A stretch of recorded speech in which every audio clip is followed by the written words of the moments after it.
and they all thought that I looked really bad. So it kind of concerned me because, we were taking pictures at VON and everything. So it was like, I could fit in my suits. I didn't have to wear my man girdle. None of that stuff. That's kind of the opinions I'm getting now. But I'm like, yeah, I don't give a fuck what y'all say. This is what I looked like years ago.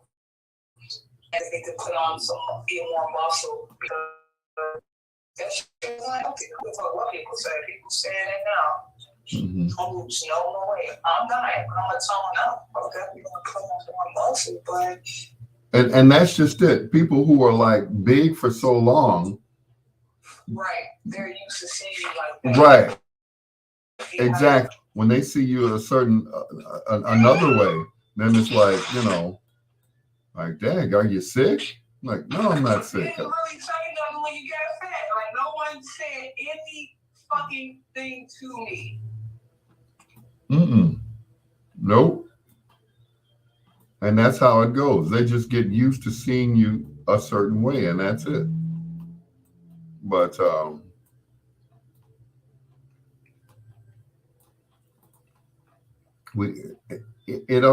and you wear it well because once again you're tall, so you wear it well.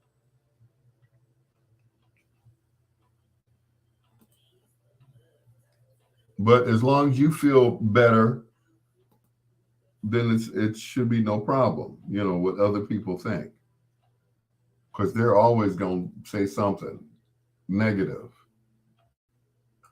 because they didn't do it first. They didn't do it first. They just really shocked at the discipline. But I feel great. It was just able to without getting tired and like taking naps and shit. Like that weight it ain't just a weight. It's just like stuff that people. One thing I'm proud to say, even with that 90 weights gain, my lifestyle and diet, I never got diabetes or high blood pressure. Many people can't say that. You gain that amount of weight in 4 years, you definitely gout, high blood pressure, hypertension, diabetes. Yeah. So, all I had was inflammation in my fucking knees and ankles because it was just too much weight. And I was just like tired and lethargic all the time. Mm-hmm. And my naps was like 2-hour naps. I don't even take naps in the day. So I may sit down for like 20 minutes or like lay down, but I don't go to sleep. But it's like, let me just break for a second. Let me put my head down and turn off the TV. Yeah, because that weight takes a lot out of you. It takes a lot out of you, being very lethargic, inflammation, can't bend over. Kept having like stupid injuries. That's why I'm like, I got to get this weight off. I cannot be injuring my knees or ankles to work out or trying to do a light job. And that kept happening too. And I miss running. I miss playing tennis and I miss running half marathons. So I lost about 35, 45 pounds because they diagnosed me with type 2 diabetes. They said, Mr. Greer, there are 2 things you can do. Diet and exercise, or continue to take your insulin for the rest of your life. I had a shot for almost a year now because I started watching what I was eating. yeah. I would eat a whole box of Popeye's chicken by myself because I like Popeye's chicken. So I ate a whole box.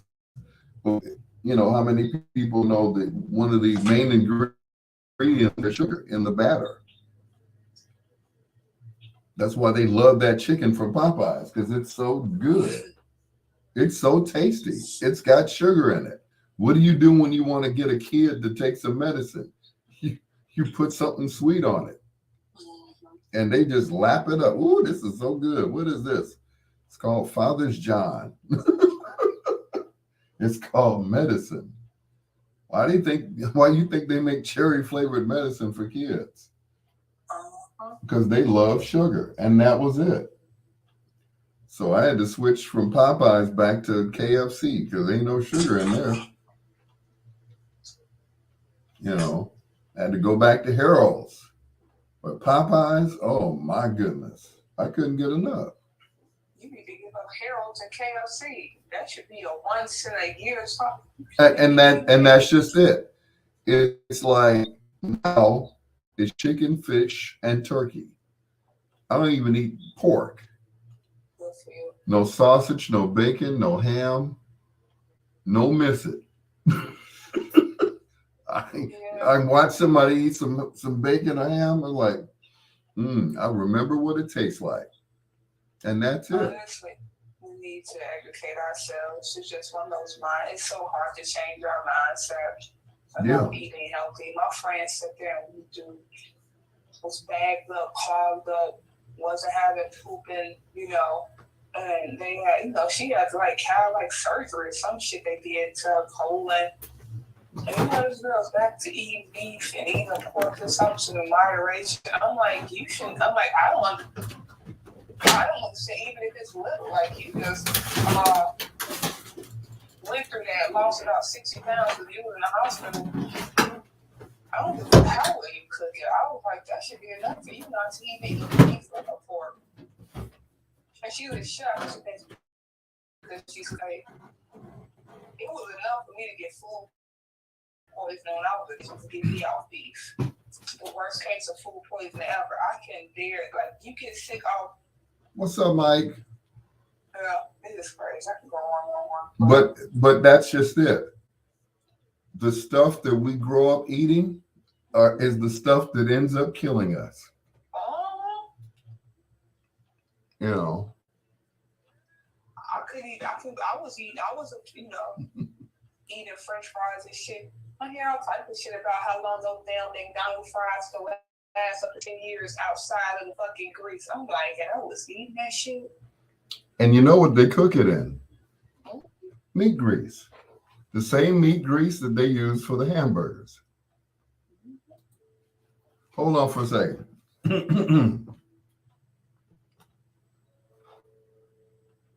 Same song, different artists. I want to know your name from the Intruders. And before that, Walter and Scotty. Same song, different artists. I had one of our listeners over at WVO, and they said, I listened to the B-sides. Like, hello, Minister Hayden. I listen to the B-sides, but I don't get that same song. It's like, if you listen to the song, it has the same lyrics. It might be a different arrangement by a different artist. It doesn't sound like the same song, but it's the same lyrics.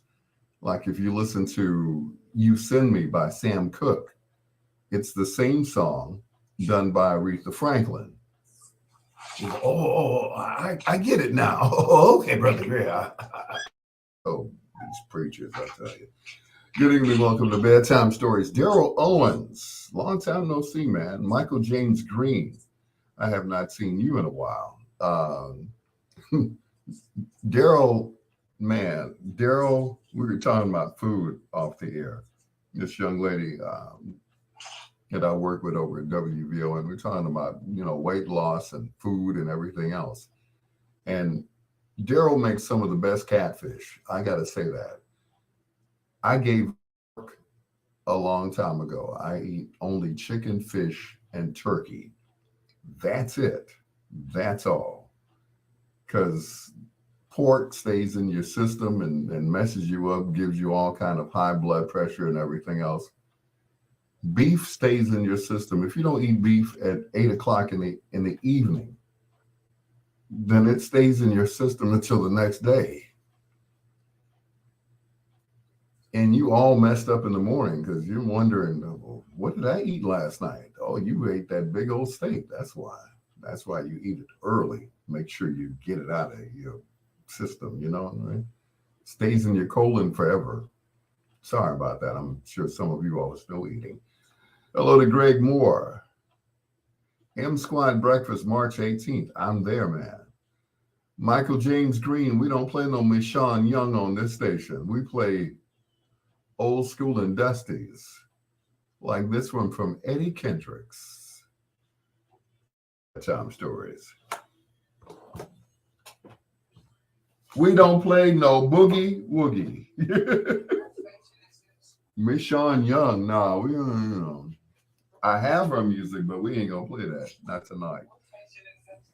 This is WOSDradio.com and Ray Neal Media. If you go to Ray Neal Media and click on um, today's R&B and throwbacks, that's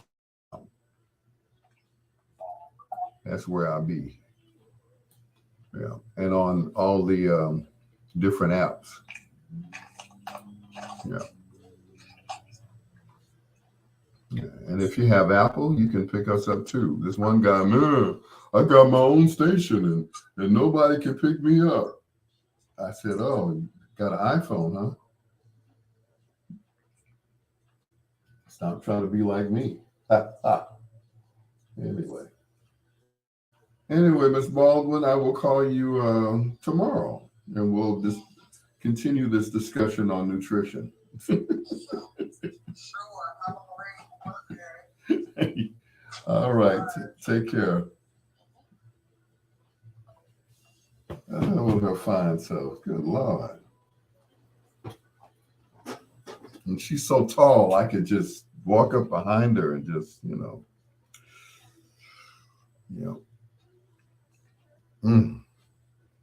Rashana Baldwin. Anyway, I got both Daryl and Michael on my page. I don't believe this. I do not believe this. Anyway, while you guys are on my page, make sure you share it with those other people out there. Welcome to the new and improved den. I have yet to name my studio. I don't know what I want to call it. Morgan Street Studio? Nah, I don't know. No, that's too simple. I had to have something. When I was on 80th and Aberdeen, it was called the Den. So I guess this is what, the Den 2? Not the family den, but the man den. But anyway, M Squad Breakfast is on March 18th. Cool. Same time. I will definitely be there. Anytime I get an invitation to be with the M Squad, I tell you.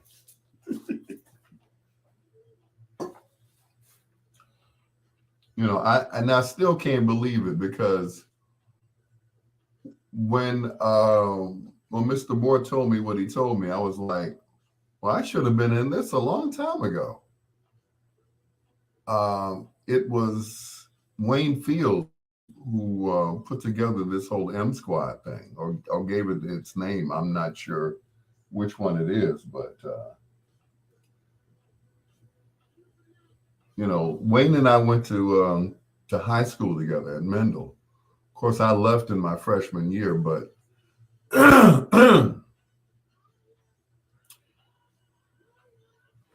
how many people know that if you forge a relationship, you're all friends forever? Well, that's what happened with Wayne and I. We became more than friends, more like brothers. So, and that was it. So that was one of those, forever type things where, plus we shared the same interests. We were both in radio. We were both musicians, multi-instrumentalists, as it were. So, we got along famously, I tell you. We did. And to say I miss him is an understatement.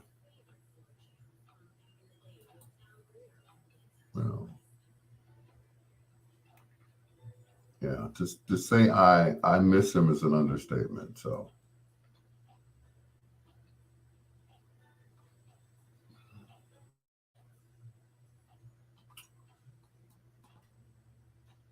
that was my buddy. He would whenever he would take off on vacation, he would suggest that I do his show. I was like, you want me to do your show? And that was it. So whenever he took off on vacation,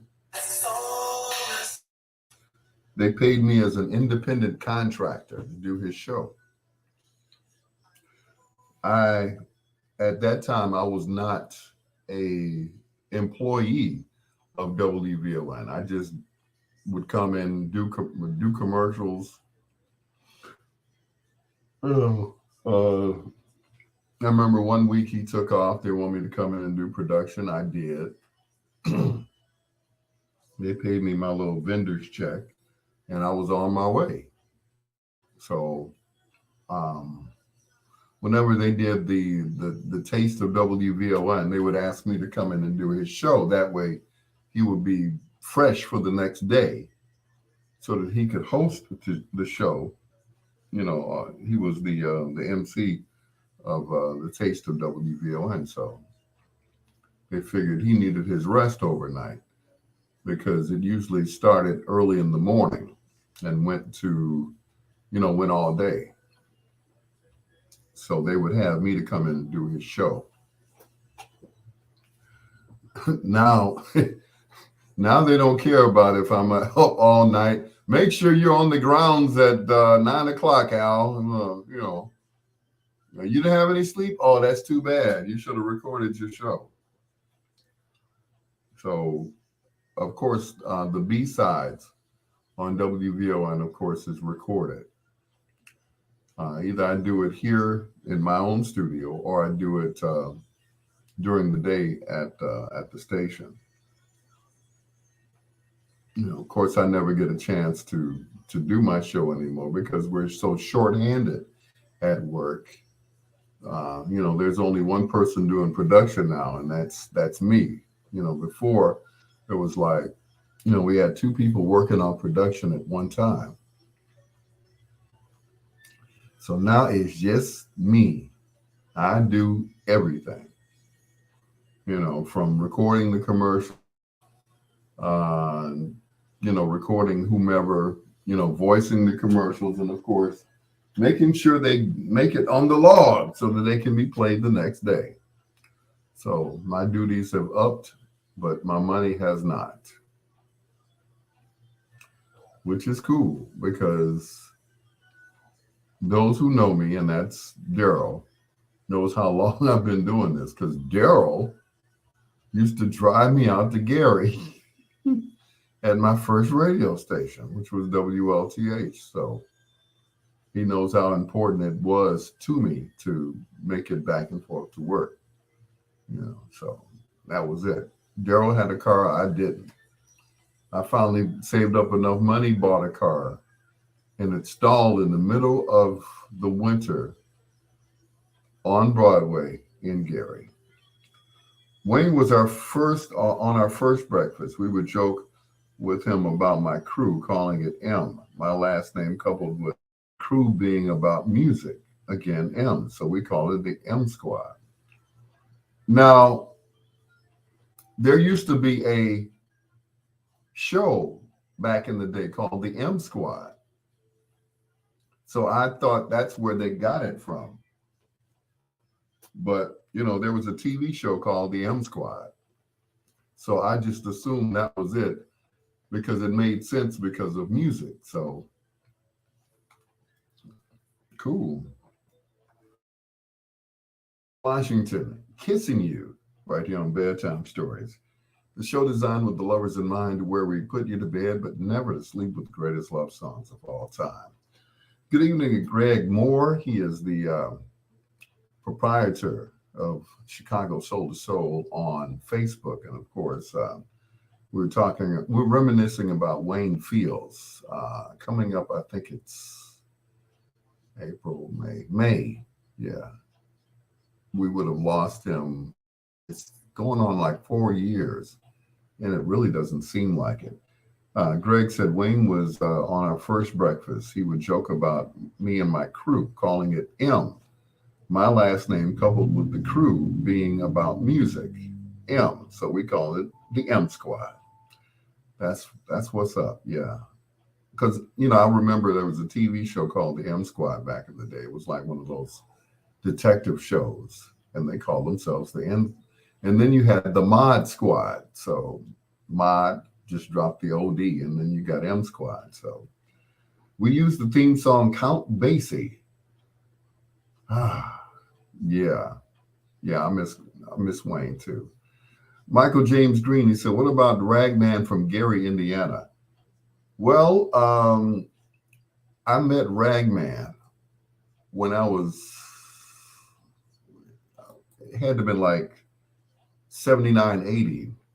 And he was at 1390 doing mornings. And I was an intern at the time. And I saw him, and that was it. We've been buddies ever since. He's Uncle Rags to me. Here's the first of two in a row from Isaac Lee Hayes.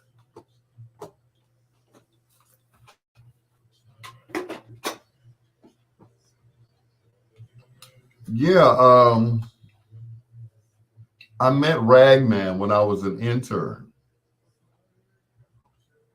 which was kind of cool. And then I wouldn't see him for another few years. Well, by that time I was kind of sort of established on the radio. I was on 1390. I had taken Herb's place on 1390. Herb, of course, went over to V103. Well, one night I was at the Taste Entertainment Center on 63rd and Low, and around, and I think I was DJing that night. I couldn't. Well, anyway,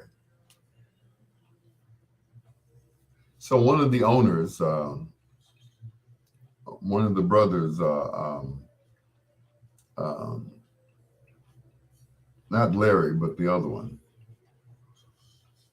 Hey, Troy. So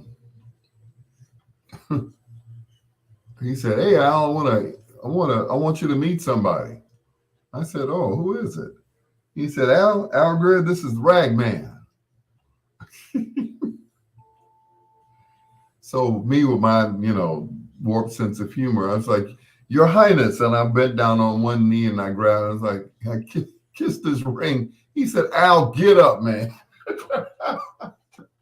So Don Simmons, Don didn't know that I already knew Ragman, so he just assumed I didn't know anything. I didn't know anybody because I didn't come out of that era where, the good guys, the great guys of WGRT, and of course, Ragman, Mr. A, and all those other people who came on late at night. I guess he figured I didn't know anybody or know anything because, I was so young then. But I basically did my homework on these guys. Like I said, Mr. A, who came on late at night. Ragman came on after Herb would sign off. Of course, I had to switch from 1450 to 1270, which was WWCA at the time out in Gary, Indiana. So at night, that was the only time I could actually pick up that station. I was late at night. During the day, I think they had like what we call ish programming, Spanish, Polish. Troy, you'd have loved it had you been born then. But anyway, so yeah, everything was, it was what they call ish or brokered time. So anybody could have a show for an hour, and they were paying upwards between like $200 and $300 for an hour. So I don't know what Ragman had going on, but he was on all night. So I guess he had sponsors. So he went from doing that and finally coming to Chicago, and he was on 1390. And I remember he did mornings there before Bobby OJ took over. And of course, he was on V103 on Sundays, where he did a thing called, and I can't say what the name of the show was called, but it's when they pit two artists against each other. He was the first to do it. Well, when he left V103, of course, Herb took over and took over the name, and they ended up trademarking it. So Roy Michael Roberson is a good friend of mine. He lives in St. Louis now. As a matter of fact, I saw him when I went down there to accept my award, my president's award. So as soon as I got off the train, I called him. And I'm in your neck of the woods. This is where I am. I'm at the hotel downtown. He said, okay, I'm on my way. And I hadn't seen Roy Michael Roberson in years. Last time I saw him, he was doing, I think, Razzmatazz, one of those clubs, because it was him. Herb would be out there. And it was another guy who used to be out there that was in radio. I think Mike Jeffries or one of those guys, but you know, he was out there. I think it was Razzmatazz. Was it? Of course, Daryl can tell me. But Roy Michael Roberson was out there, and sometimes you know he would come to Mendel. I was doing, hey Ronnie. Sometimes I would do Mendel bi-level sets. I think I did it maybe once or twice. At that time, I didn't have any equipment, so I would have to rent equipment from this guy named, he called himself Disco Dave, not to be confused with the Disco Dave that was on with Ramonski for the Rap Down. This was another guy who lived next door to my best friend Dale McWilliams. Well, he had all types of equipment.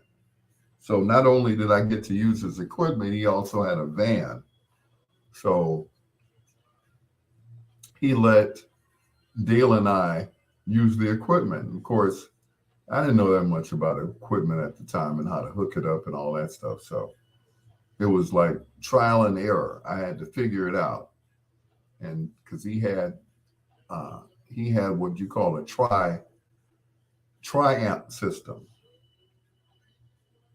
So it was top speakers, middle speakers, and bottom speakers. So, of course, we had to carry all of that stuff. John Caldwell, what's going on? Now, these days, everything is, you know, in two boxes. The speakers have amps in them. So we don't have to carry any amps anymore. So it's basically a bi-amp system. You have the top speakers, which include a tweeter and a mid-range and woofer. And then you have the bottom speakers, which are the, you know, bass sub woofers, as we call them. And that's it. And you just stack them on top of each other, and you got a tri-amp system without breaking your back. Because those speakers back in the day, oh my goodness. Oh my goodness. They were so heavy. Those speakers were so heavy. So now it's easy, you know, and they're much lighter. I bought a pair of speakers on Saturday. Latanya Lynn Garrett, what's going on, Miss Hollywood? That's right, John. You needed a whole crew back then.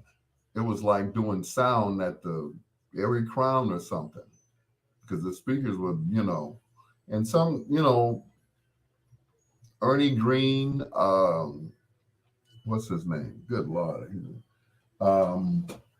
Victor of True Eclipse Sound. They still use those, you know, in some cases, those really heavy speakers. You're at which one? Be more specific, Latanya. You at La Rabita or you at the are you pouring drinks? Which one is it? Girl, I don't know how you do it. No. I'm like what you did how many hours straight? Oh no. I freak out when I have to do 12 hours at VON. I freaked out. Excuse me, I need some water.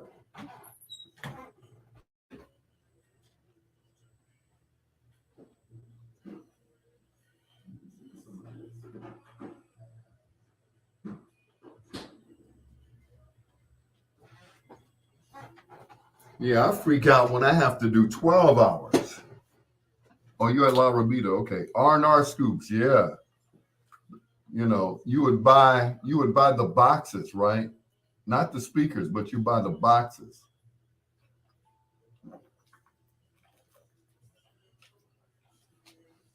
Speakers sold separately. Now everything is in the box, but you could order the boxes and then you order the speakers that go in the boxes. The boxes would be empty. There'd be nothing in them. So you order whatever speakers you want to put in there. Well, Mr. Redmond, what's going on? So you would put whatever you wanted in there. You get these big, tall scoops that have the holes, and you could either put what was it, 215s or 218s, depending on how much boom boom you wanted. So they had like double scoops, which had 212s in it, and then at the bottom it was just scooped out. They were heavy. When I say they were heavy, they were heavy. A few years ago, a friend of mine named Percy, he had his scoops and he sold the scoops. The guy over on 63rd and what is that, 63rd and Kedzie, Martroy, he sold them to him. I think those speakers are still there. Nobody wants those big speakers. If they do, they put them in the club and they leave them. They don't, mobile DJs don't use all of that stuff anymore. Because I remember when Daryl Owens and I were DJing, it was like we put everything Bonneville and it'd be like on the ground, amp racks and speakers and crates of records. Woo! All the love I've got.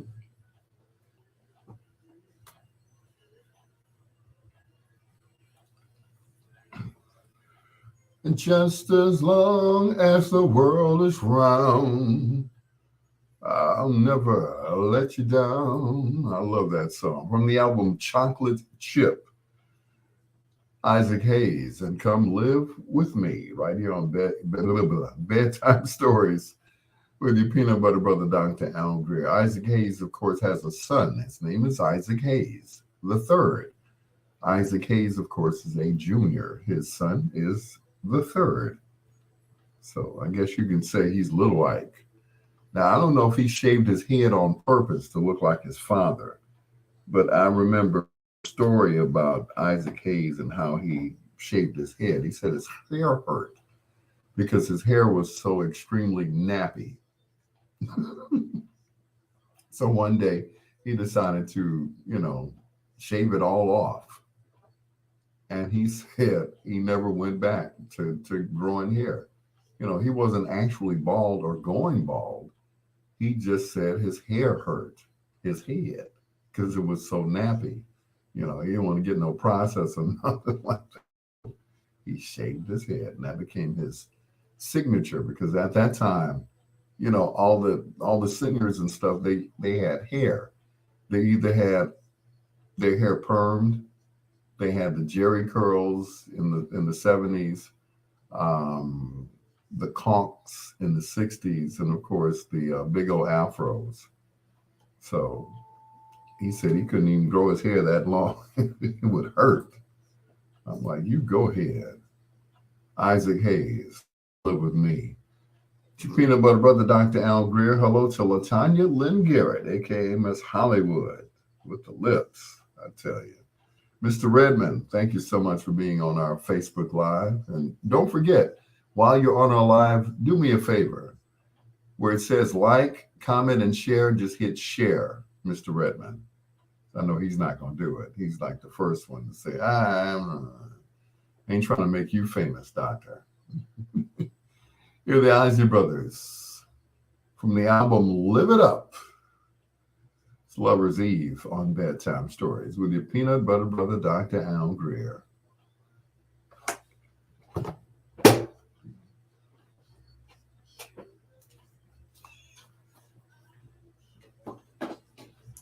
On the Lover's Eve.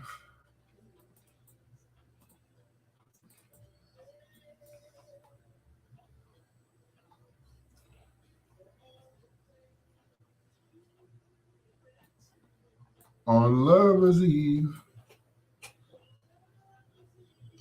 I don't see share. Okay, of course you don't. Yeah, I have it here. It says right under my picture. It says like, comment, and share. So once again, I'm going to hit share, so I'm going to send it to somebody else. Share to a group. Yes, I will share it to the group. How about that group right there? Yeah. I like those guys.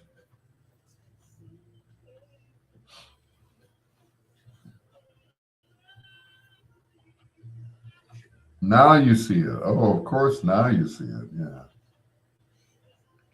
It's not on your screen. I don't know what Facebook you got, Facebook Lite. I'm like, what is Facebook Lite? I don't know what that is.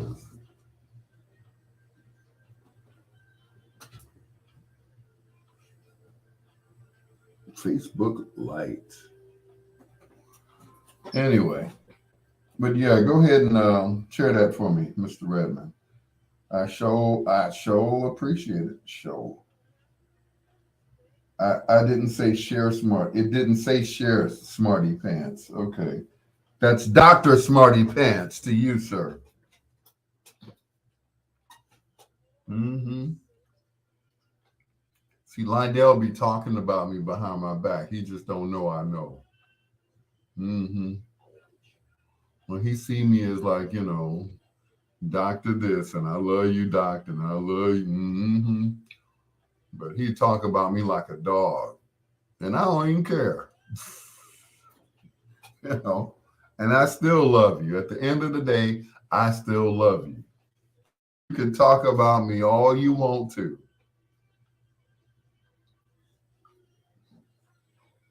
It don't matter. They talked about Jesus. Hey, who is this guy turning the water into wine? Who is this? Mm-hmm. What's up, son? Keep up the good work. I will try. I'm doing my best, son. I'm doing my best. I'll talk to your face, Doc. I'm from the projects. Where do you think I'm from? What, Bel Air? I'm sorry, not Bel Air. Well, you think I'm from Beverly or something? Yes, I was born in Beverly Hills. I didn't come to the city until I went to St. Ambrose, which was a private school. We were bused over there in the projects on 47th and Ellis. That's where I went to school. Who was that? Don't worry about it. He all right.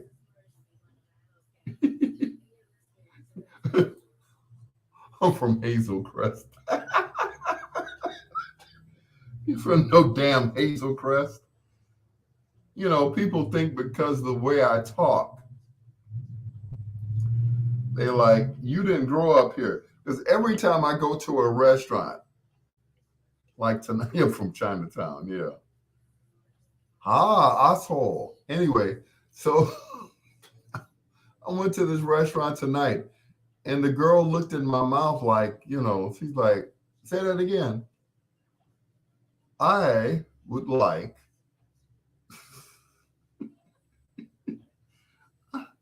I would like a chicken Philly with extra mayonnaise. Thank you. And they, Michael said, I'm from Robert Taylor Home, 52nd and Federal. Right on. That's what I'm talking about. No, I did not grow up in the suburbs. I blame my mother because she talked like she was damn near from England. like that's why I call her the queen. She would answer the phone. They'd be like, "Wait a minute, didn't I call a black person?" Yeah. Yes. How may I help you? They'd be like, "Is this Mrs. Yes, it is. What can I do for you today?" And they'd be like, and they're looking, they're like, Negro.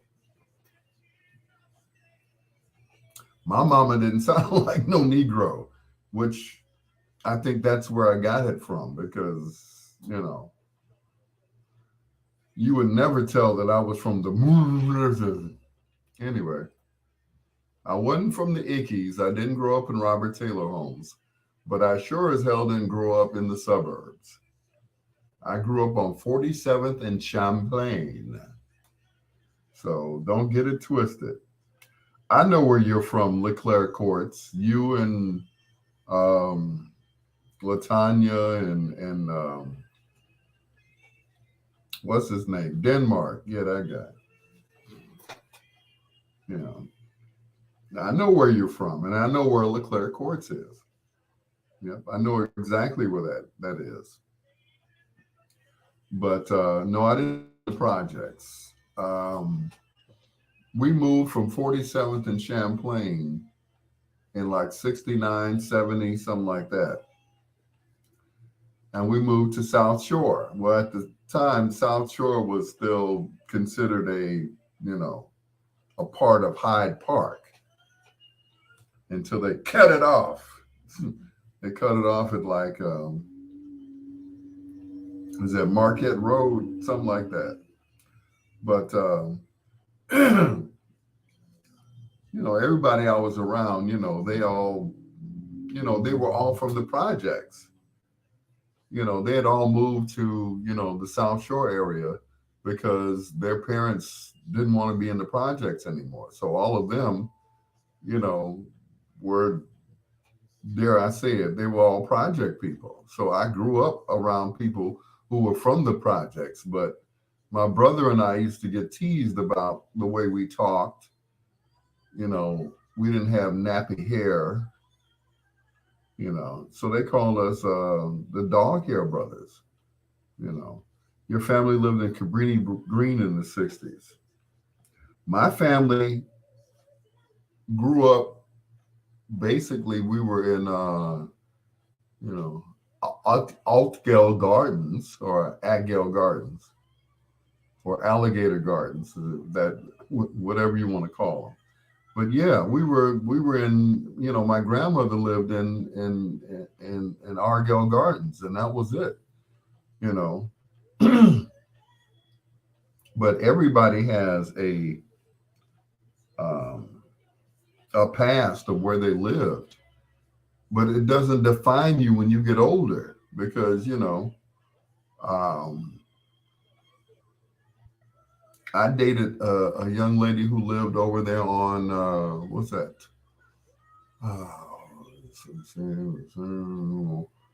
63rd and King Drive. What was that? Parkway Gardens.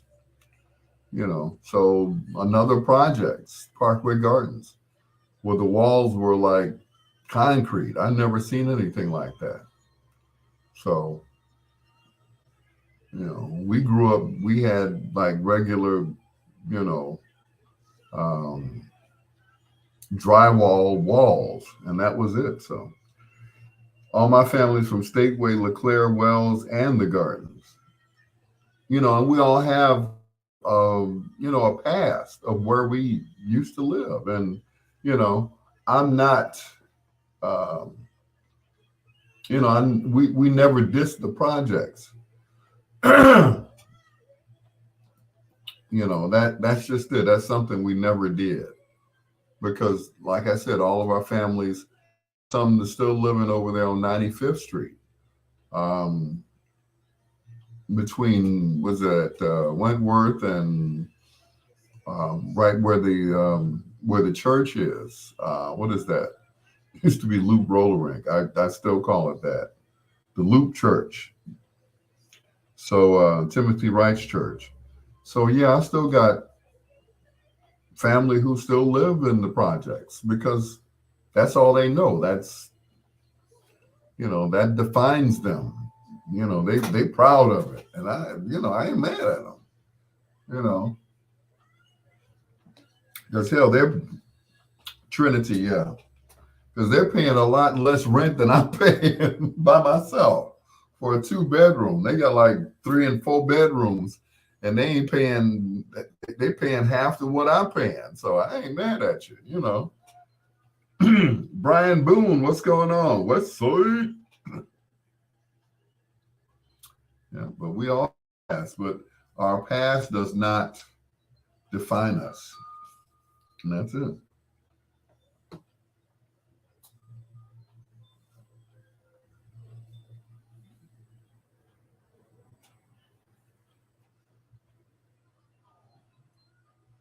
Fire and Desire from Rick James and Tina Marie on Bedtime Stories. Let me adjust my mic just a little bit. Wait a minute. Hey, wait a minute. Oh, there we go. That's a little better.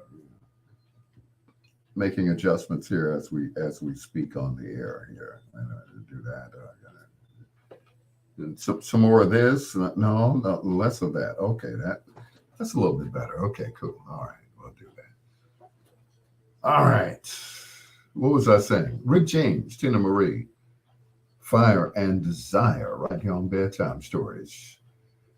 The show designed with the lovers in mind, where we put you to bed, but never to wait a minute, but never to sleep with the greatest love songs of all time.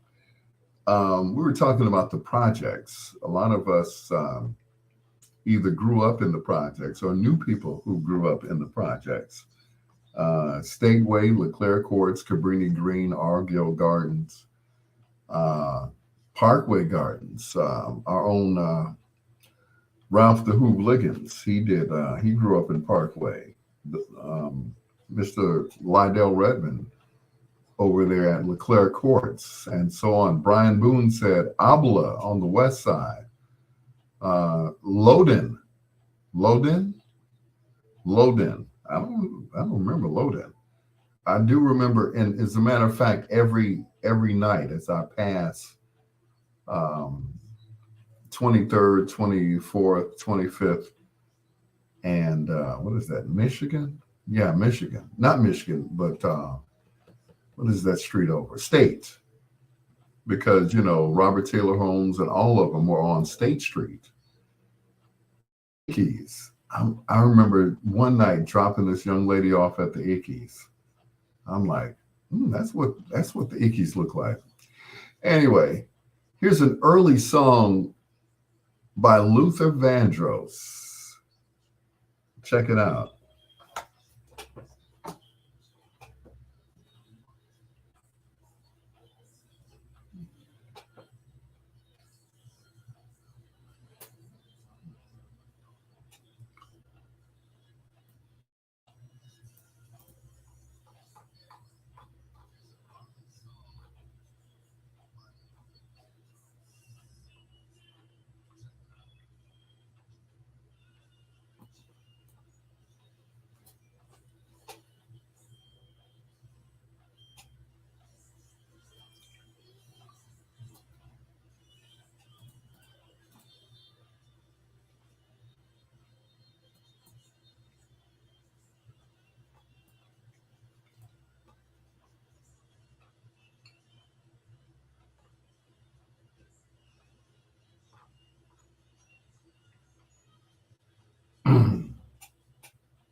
Oh, the Frank O. Loden homes. Okay, now I remember. I'm like, Loden. I see the sign now in my head, but I was like, where's the Loden homes? Because they have a lot of them. One of the mini Ripperton homes. I'm like, okay, check that out.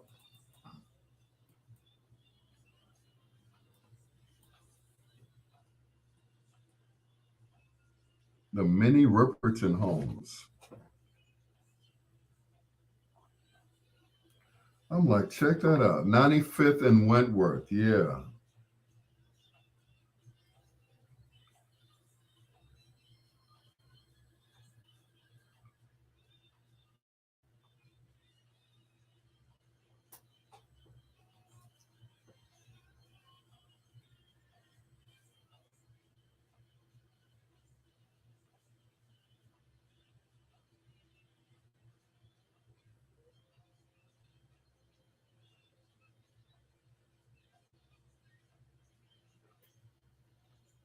95th and Wentworth.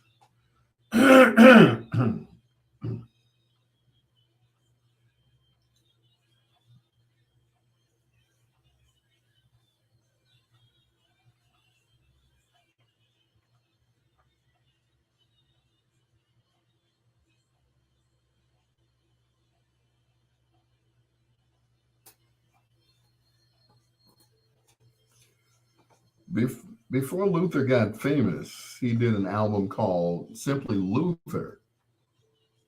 And Luther was actually the name of the group. And, he just happened to be the lead singer of um, that group.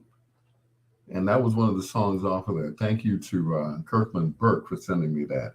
It's called This Close to You, right here on Bedtime Stories, the show designed with the lovers in mind, where we put you to bed, but never to sleep with the greatest love songs of all time.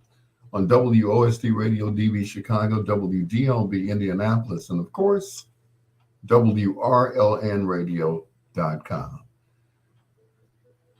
For R&B and throwbacks, it is time for the Grubhub Delivery Dance, if you don't mind.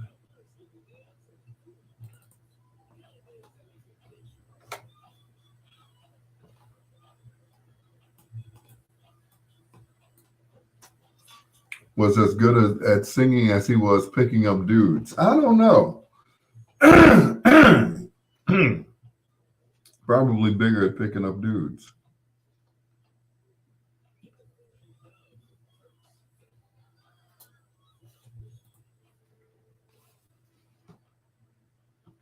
Once again, Grubhub is a proud sponsor of Bedtime Stories.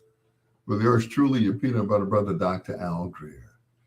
Coming up in our last hour, we do a little thing we call foreplay. Right now, we're talking about different places and spaces. As who is that does that? Somebody does that on Facebook. Places and spaces, and those places that we're talking tonight are former projects. Some of them are still up, like the Loden houses over on 95th and Wentworth, but a lot of them got torn down. The Ickeys and the Robert Taylor homes. I think Cabrini is gone. I think there's one left. Anyway, there's one of them left somewhere. Anyway, it's your peanut butter brother, Dr. Al Greer. Hello to Brian Boone on my Facebook Live. I appreciate you. Here's Freddie Jackson. I could use a little love right now and a half a chicken Philly sandwich. Yeah. Good Lord.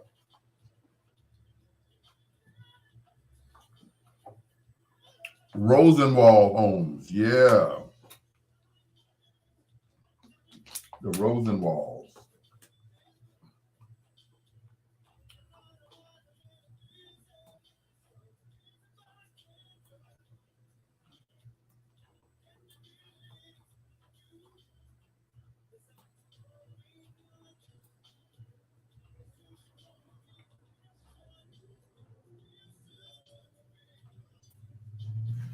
aka the Carter.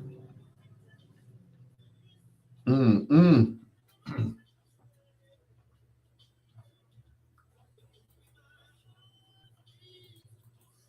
Of a minute.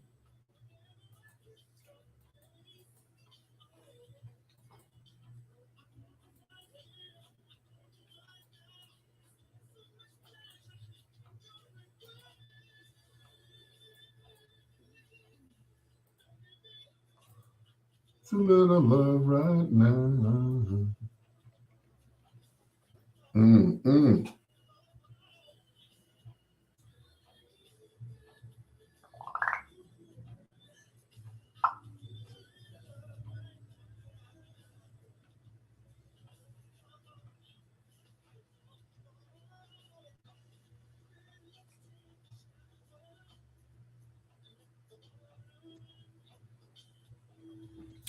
Not the Carter. Hmm.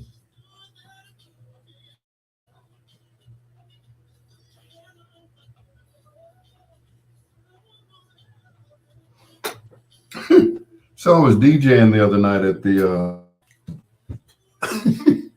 at the pizza place at Williams and Pizza, right?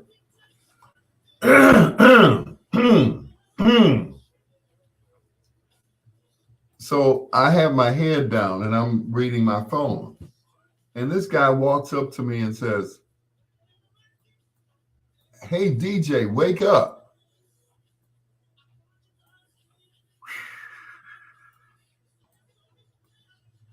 I was like, my first reaction was,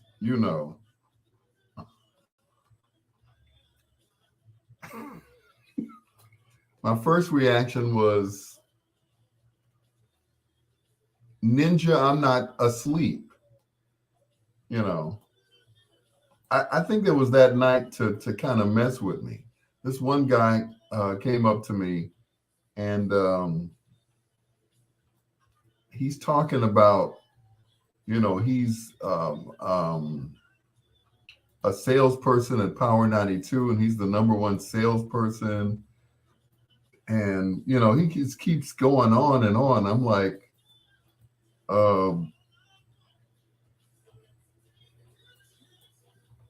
sir, so what do you call yourself, DJ? Like, no, I don't call myself DJ anything. So it's DJ Dr. Al Greer. I was like, no, it's just Dr. Al Greer. But what's your DJ name? It's DJ, I'm like,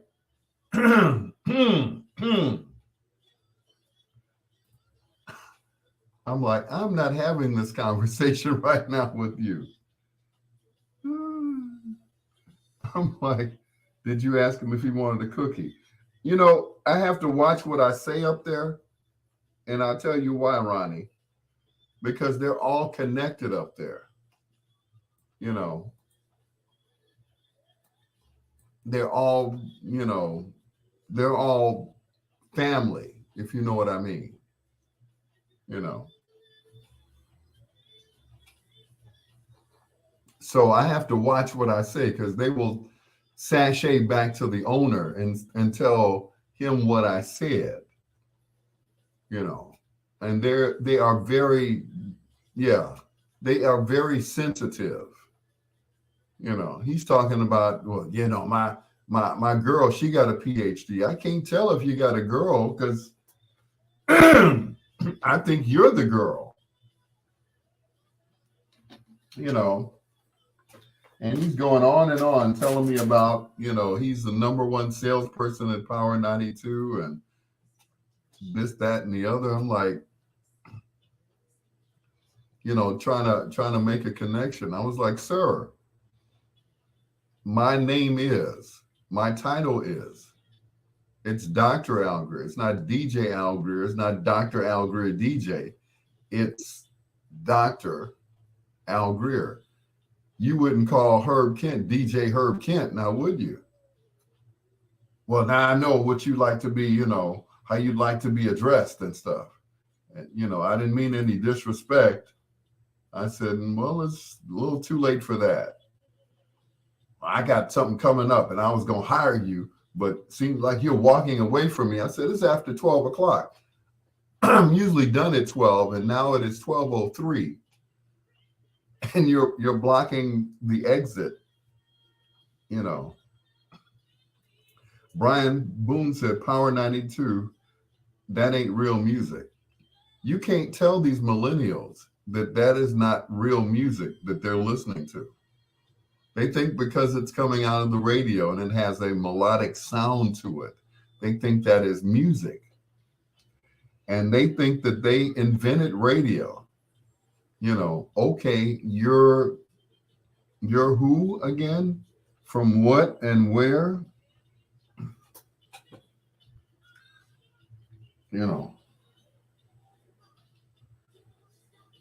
And they think that's a big deal, and it's a big deal to them, but it's not a big deal to me at all.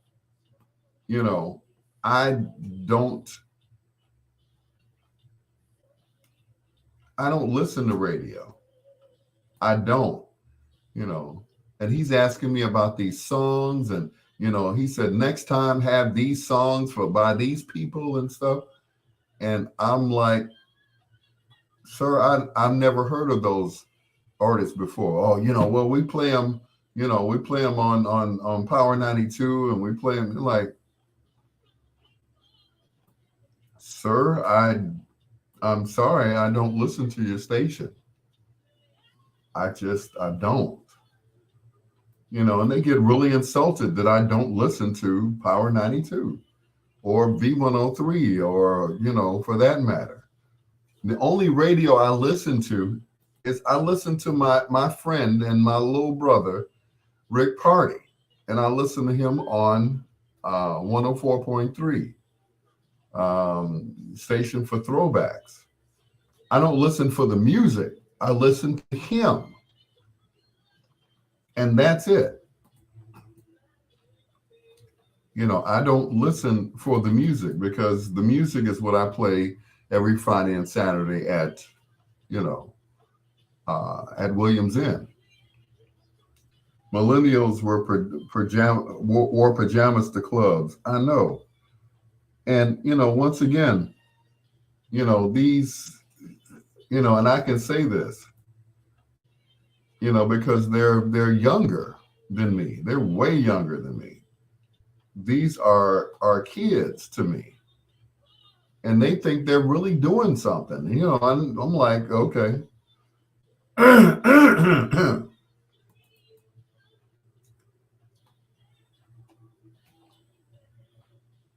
What you're doing, I did 40 years ago, 30 years ago. I was going to hire you, but, you're walking away from me. I said, I'm walking away from you. What time you be at Williams? 7 to midnight, Friday and Saturday.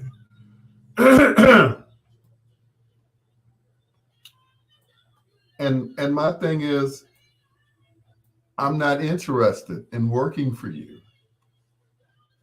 You're not somebody I would even want to work for. I'm like, okay. With that attitude, it's like, please hire somebody else, please.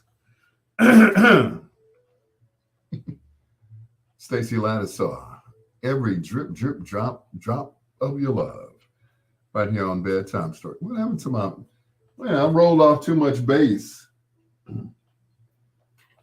Now I sound like everybody else. I don't want that. Now, wait a minute. Okay, that's better. All right. I rolled off all the bass off of my voice. Why would I do that? Anyway, it's your peanut butter brother, Dr. Al Greer. Once again, hello to Daryl Awesome Owens, also to Ronnie. And there's a certain amount of respect that you give people who are in the business. And I've been doing this for a while, and Daryl can tell you because he used to drop me off at work when I worked out in Gary. And these new millennials, they think that, because they're doing something now that, that they're doing something now. And I'm not trying to diss them or anything else, but it's like at 12 o'clock on Friday and Saturday nights, I am trying to haul butt to get out of there to go home. Because, at that point, at 12 o'clock, it's over with. Can you play one more song? No, I don't care how cute you are. That does not, that doesn't do anything for me, because you're going home with somebody else, some gorilla looking mother. Shut your mouth. So, can you play one more? No, I can't play no more songs. That's it. It's midnight.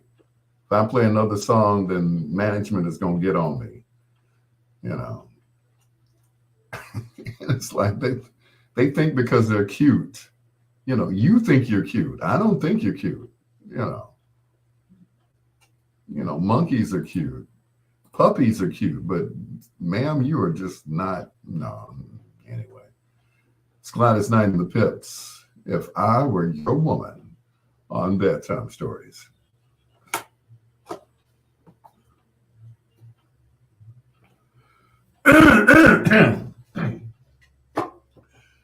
So, this guy just went on and on. As I was walking out the door, I'm like, sir, I'm not looking to be hired by you. I'm sorry you feel like I need to, at the end of the night, sit here and listen to your accomplishments. But, especially Saturday night, I got to get up too early in the morning. I got to get up at 7:30 so I can make it to church on time, so I can play drums. I'm not interested in your accomplishments at 12 o'clock. You could have told me that at 10 o'clock while you were sitting up there drinking fruity drinks. I'm sorry. But I'm not at all interested in hearing. And then, telling me, well, I was going to hire you. I'm like, who do you think I am? You were going to hire me. And that is supposed to what? Now I'm heartbroken because you're not going to hire me.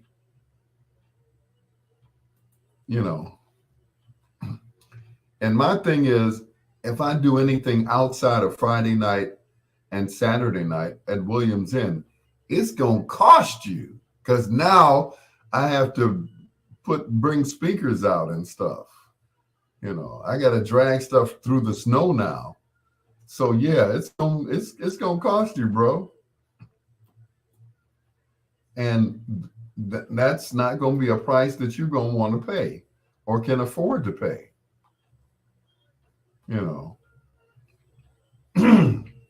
So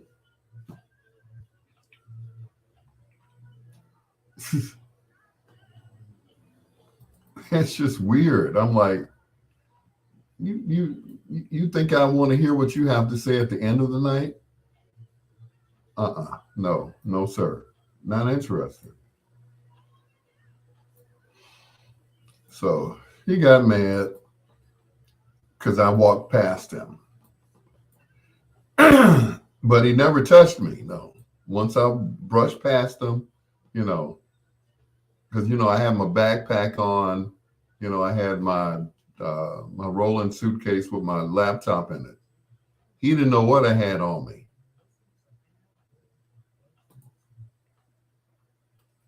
So if you were going to hire me, you'd have hired me at 12 before 12 o'clock that night. Not come over as I'm playing my last song and ask me about a whole bunch of neo soul artists or whatever they call them. Well, you need to get this. No, I don't need to get anything, sir. What do you got? What is it? iTunes or what? iTunes.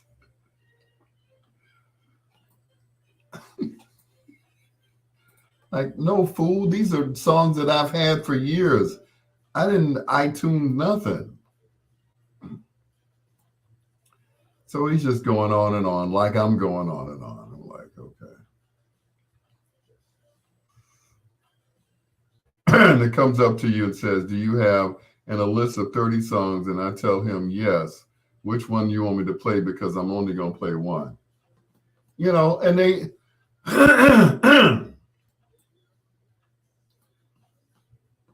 you know, they just think that they're so damn important. It is like, no, sir. You know, you're less than important to me. I'm sorry that you feel that I'm supposed to stop what I'm doing, which is leaving to go home, to listen and look at your playlist. F you and your playlist, okay? I'm done at 12 o'clock. That's it. You should have asked me at 11 o'clock. I would have been, you know, and asked me in a way where, you know, excuse me, sir. You know, he comes up to me, hey Al, hey Al. I'm like, do I know you? You know, right. Well, I bet you don't have, you know, you're right. I don't have it. No, you're right. You're absolutely correct. I don't have that song either. No, no. Well, you ain't no DJ. You're absolutely right. I'm not a DJ. If you noticed, you have not heard me speak a word tonight. Normally DJs talk over the music, don't they? Did you at what time did you hear me talk? I don't even carry a mic when I go to Williams and Pizza. They ask me not to talk.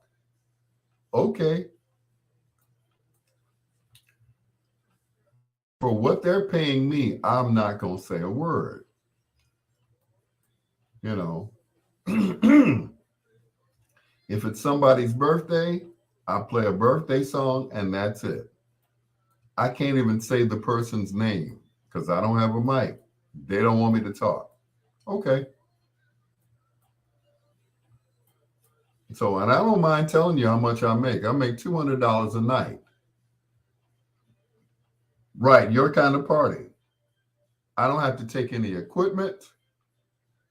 I don't even have to bring a microphone. All I bring is the computer and the controller. And I plug into their system. They got a Bose system. They got speakers hanging on the wall and all that stuff. So I have to bring nothing. No mic, no lugging of the equipment. I don't have to say a word. And that's fine. For $200 a night, I'll sit there. Yep. That's $400 a weekend to do nothing.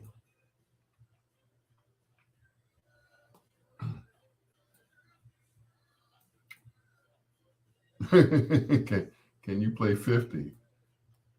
Yeah, I got the clean versions of his songs. But that's just it, you know.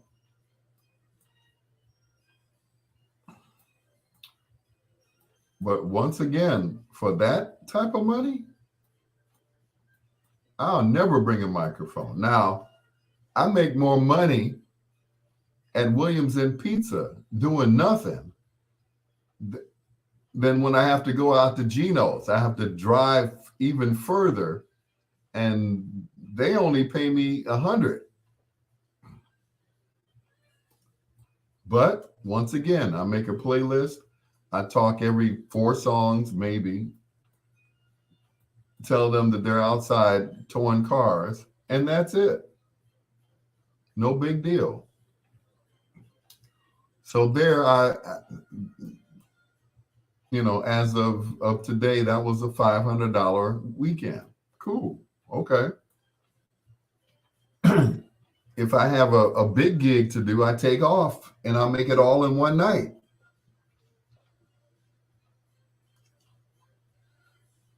So that's it.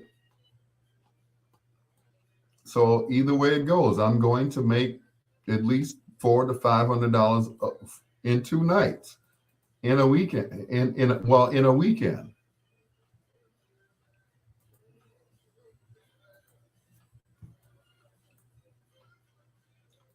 No big deal. Once again, I don't have to haul no equipment. I don't have to worry about nobody, crying and whining. Could you play this? Could you play that? Can we put in requests? Sure, you can. If I have it, I'll play it. If not, I'm not gonna sweat it. I'm not going to sweat it. I don't have it. That's it. You know. Most of the time they don't even ask me for requests. They just sit back and, either make faces or dance to the music. No puffy, no.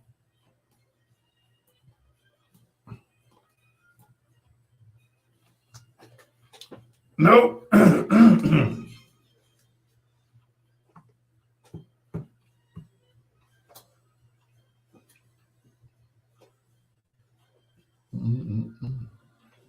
I might be the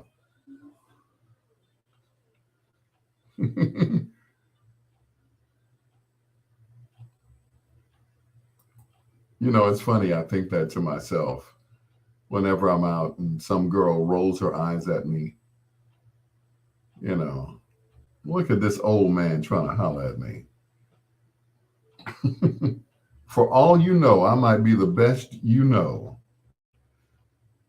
They rolling their eyes. Oh, look at this old man. And then they walk out the club and the guy is already in the car waiting. Come on. What's taking you so long? I'm already in the car. They don't open doors. They don't hold hands. She could have slipped on the ice. And, well, those false booties that they have would have broken her fall. But then she'd have been in the hospital the next day getting some more silicone put in there. So, Daryl, you know my pain. You know my pain. Can you play this? Can you play that? No, I don't have that song. I don't have it. You don't have that? You ain't no DJ. You're absolutely right. I'm not. I am a radio personality. There's a big difference. DJs DJ in clubs, radio personalities DJ on the radio. I just happen to be in a club or restaurant or whatever you have it. So, but nope, you're right. I am definitely not a DJ. But as a matter of fact, I'm the worst DJ I know. I'm the worst. Here's Harold Melvin and the Blue Notes featuring Sharon Page. Hope that we can be together soon on Bedtime Stories.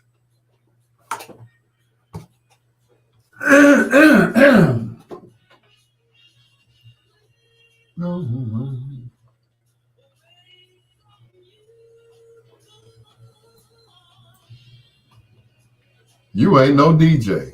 You're absolutely right. I'm not. I'm not a DJ. How about that? Have you once heard me talk? No. Well, there you have it. I'm just a guy who makes a playlist and sits there and watch the playlist go around.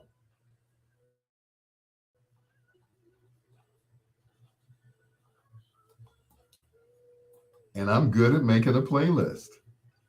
Because when we were kids, the playlist was like the 6 records the 45s that you could fit on the spindle.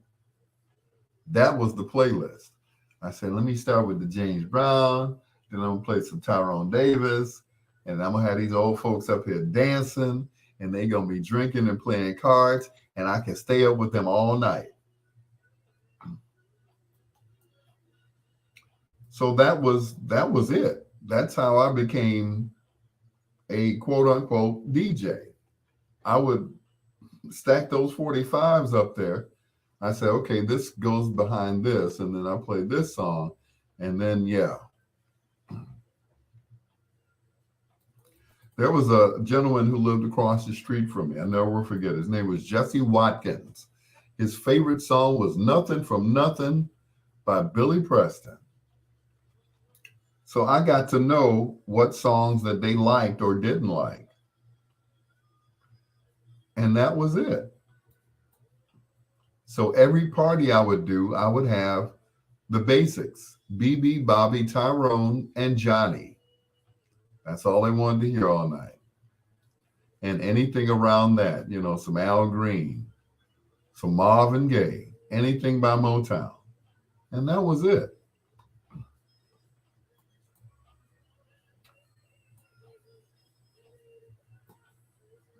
So, I became good at picking songs. Did I know I was DJing at the time? No, I didn't know.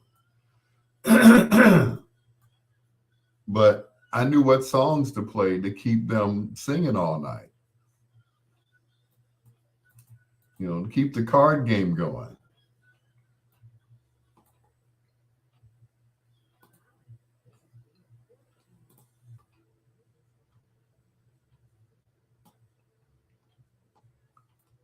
So when somebody says, you ain't no DJ, I was like, oh, thank God, thank you. Whoo! I thought I was falling into that hole with those awful people.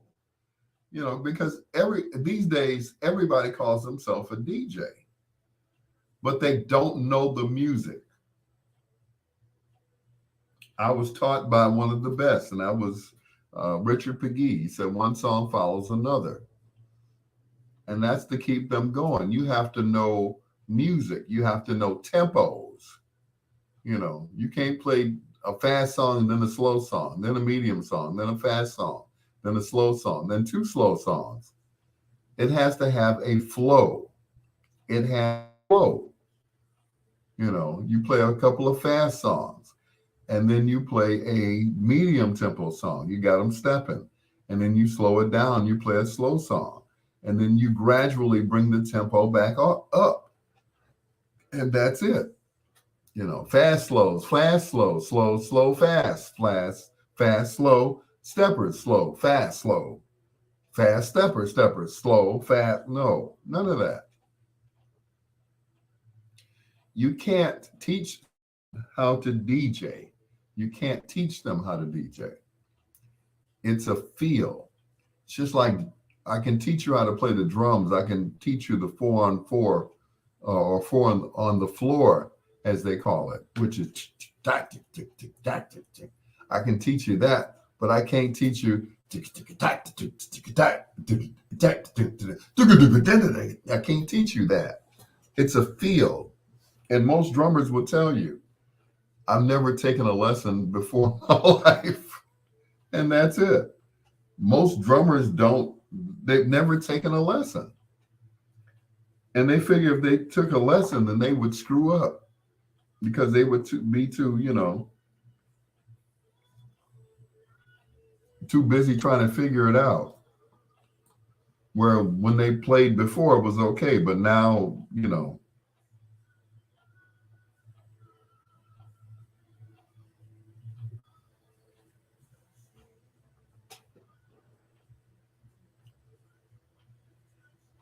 mm-mm.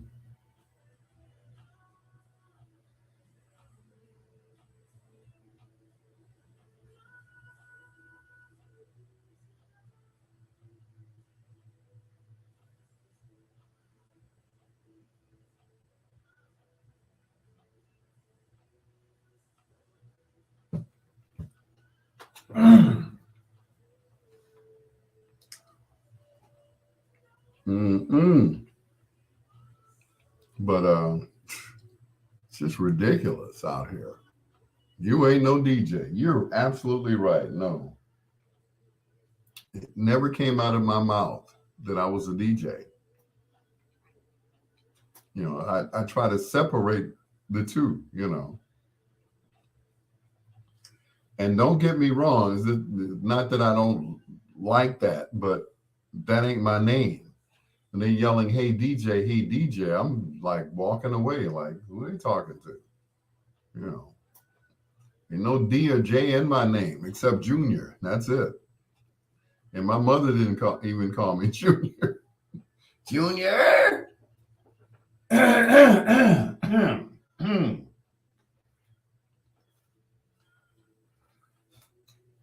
Yep.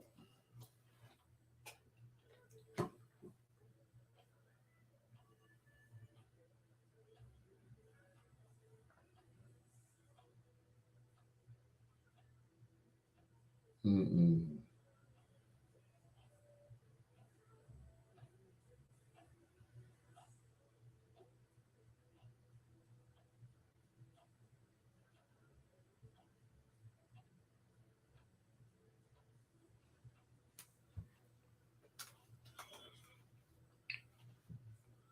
Brian Boone. Baby, come back. Oh, yeah, that's my favorite. Mm-mm. Yeah, song wanna make me.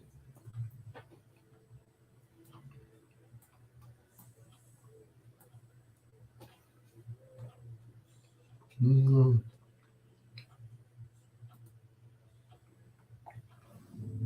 Two in a row from Harold Melvin and the Blue Notes featuring Sharon Page and Teddy Pendergrass. You know how to make me feel so good. It's your peanut butter brother, Dr. Al Greer. I got rid of the cold, right? But what is left is my throat is now dry. So I have to drink plenty of water. Drink plenty of water. Like I should have been doing that all along, right? Yeah, drinking plenty of water. I would have gotten rid of my cold faster, right? Brian Boone said, man, I find the best representation of Chicago culture is stepping. You can go to Paris, France, and play classic tunes like Players, Baby Come Back. You break the ice. I know that's right. I hear you. It's interesting. They are more into our culture than we are. To us, it's nothing. To them, it's like, do you have the stepping? Yes, no. Oh, ho, ho, ho. You know, they love our house music. They love our stepping. Anything that they don't have over there, they love it. Yeah, they even love Bobby Brown. Come on, Troy. Come on with the jokes, Troy. All right. It's Bobby Brown and Roni on Bedtime Stories.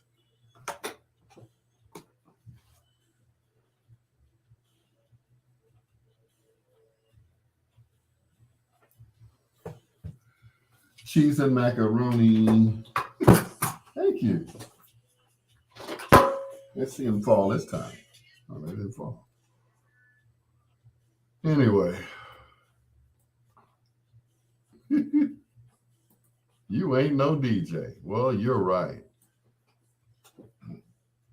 You're absolutely positively right.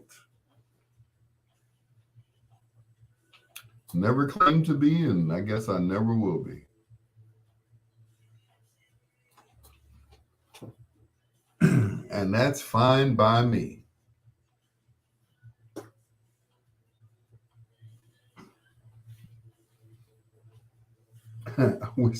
I wish somebody would tell me, you ain't no DJ. I'm like, whew, thank you.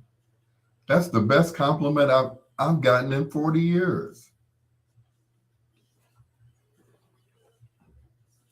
DJs play records. We're entertainers. That's different. You wouldn't call Questlove a DJ, would you?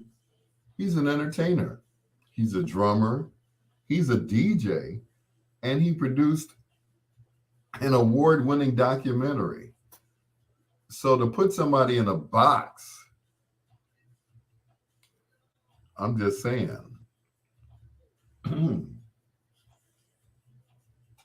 Yeah, put me in the box. Nope, take me out the box. I don't want to be in the box. I don't want to be in the box of DJs. I just don't. You know.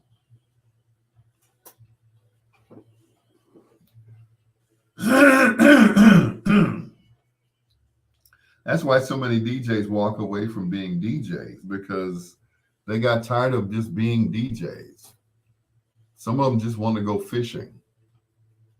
Shout out to Victor Blackful, aka the Diz. He said, "I just want to go fishing." I said, "Oh, okay." You know, he could still DJ if he wanted to, but you know, but every time he makes a comeback, you know, it's like the place be packed. When I met him, he was DJ Dizzy V and just became the Diz. Now he's just Diz. D-I-Z-Z, Diz. So I ain't mad at you, bro. Hey.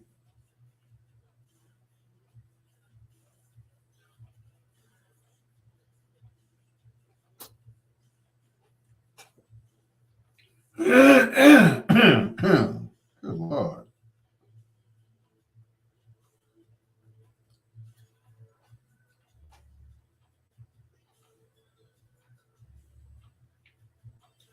Find a tenderoni. Make it official.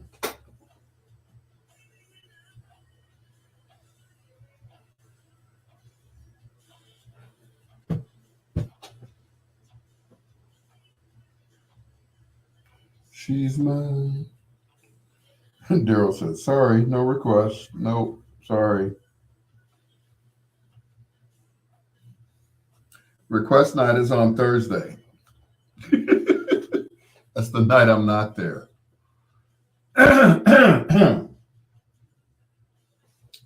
Ooh, I got to go tinkle. Excuse me. I'll be right back.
He's the love doctor, and his prescription is music. Bedtime stories with Al Greer.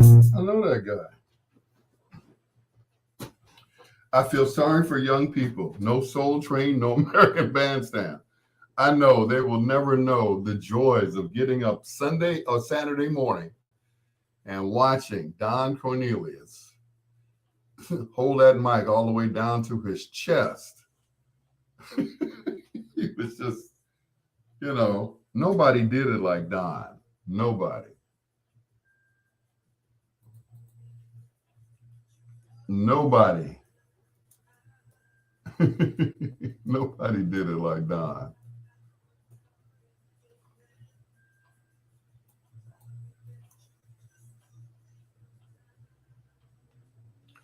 Baby, come back.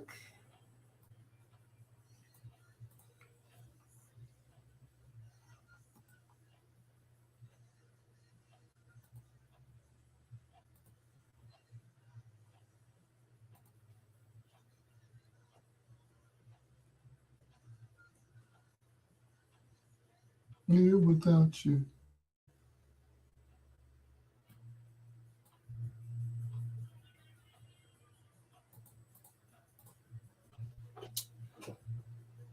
You should watch old episodes of the Dean Martin Show, and This Is Tom Jones to hear good music and comedy.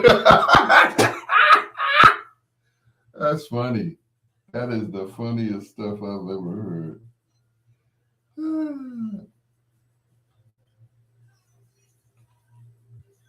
You know, it's funny because, you know, we grew up watching that, you know, the Dean Martin variety shows, you know, with Dom DeLuise and all of those, it was interesting.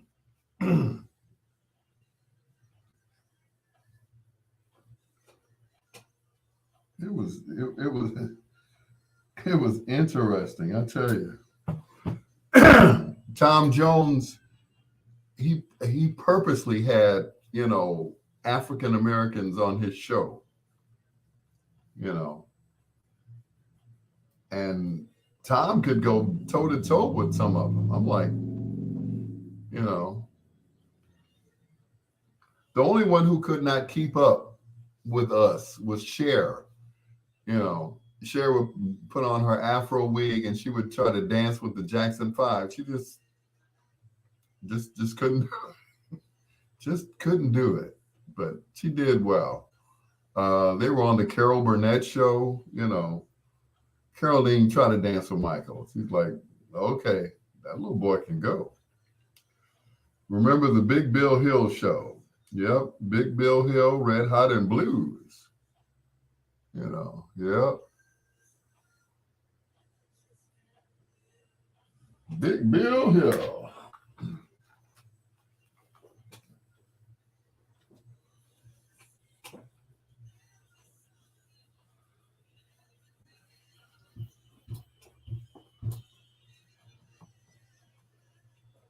You can blame it all on me. I was wrong, and I just can't. Oh, I'm sorry. Was I singing? My bad. I'm sorry. Player and Baby Come Back. A group of white guys calling themselves Player. I'll leave that right there. For those of you who grew up in the 70s, you know that Player was a popular men's magazine that had, I guess you could say, black bunnies in it. Because if you grew up, you know, reading Playboy, kind of like I did, wasn't supposed to be reading Playboy at like 8, 9 years old.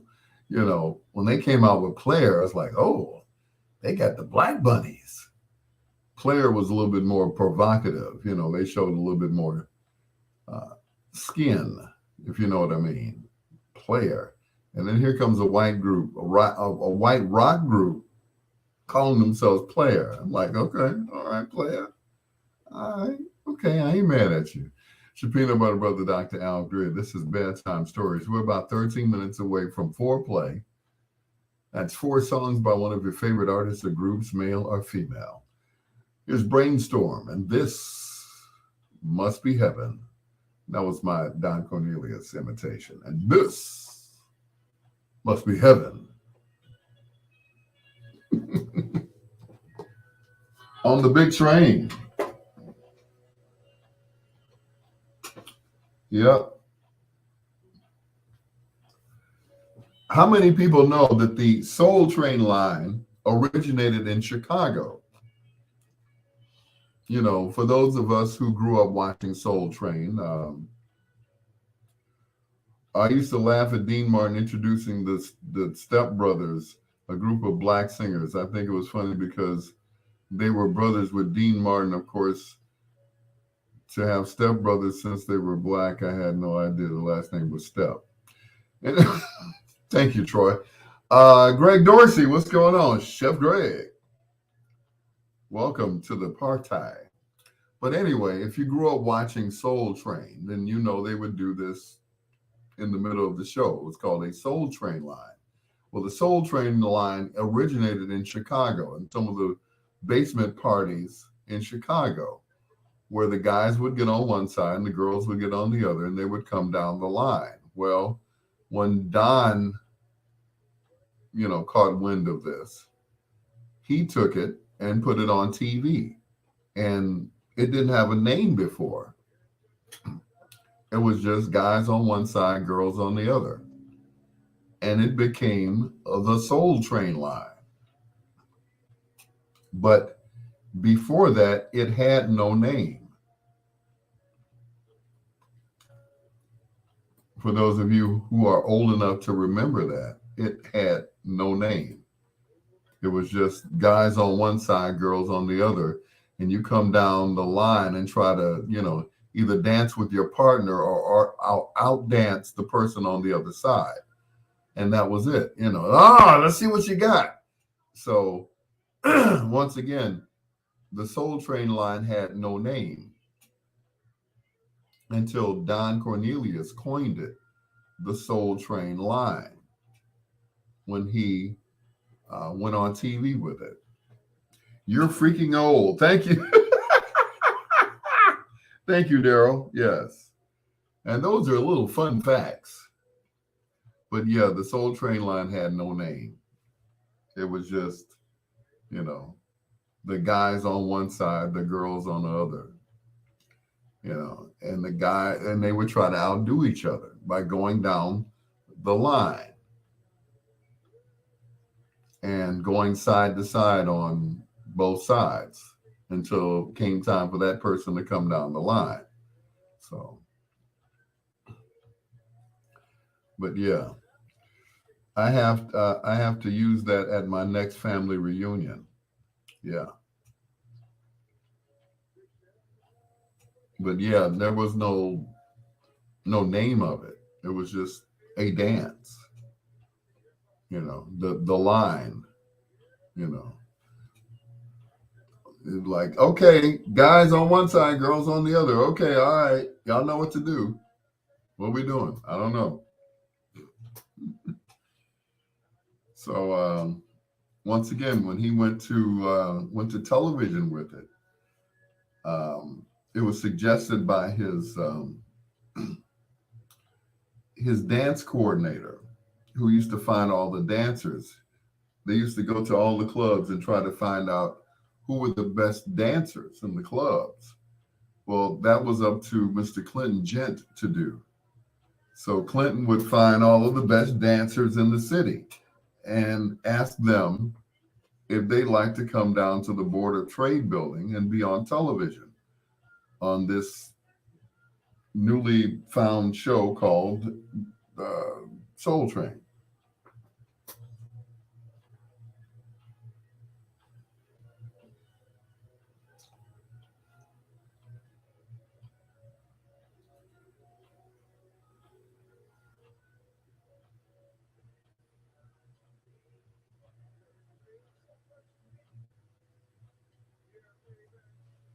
So that was it. That is your history lesson for today. And that was the Soul Train line, as it were. Yeah. But when Don moved his whole operation in 71, 72 to California, they continued doing the daytime version of Soul Train on Channel 26, which remained in black and white. Clinton Gent, who was the coordinator, had become the host of the daytime Soul Train, which was live here in Chicago at WCIU Channel 26 at the Board of Trade building before they moved to 26 North 26 North Halsted. So there you go. There's your Black history lesson for today. And Soul Train would come on, I don't know, before or after A Black's View of the News, which was hosted by Don himself, Richard Steele, and the news director, whose name was Roy Wood, not to be confused with the popular comedian Roy Wood Jr. Yes. Son of Roy, yes.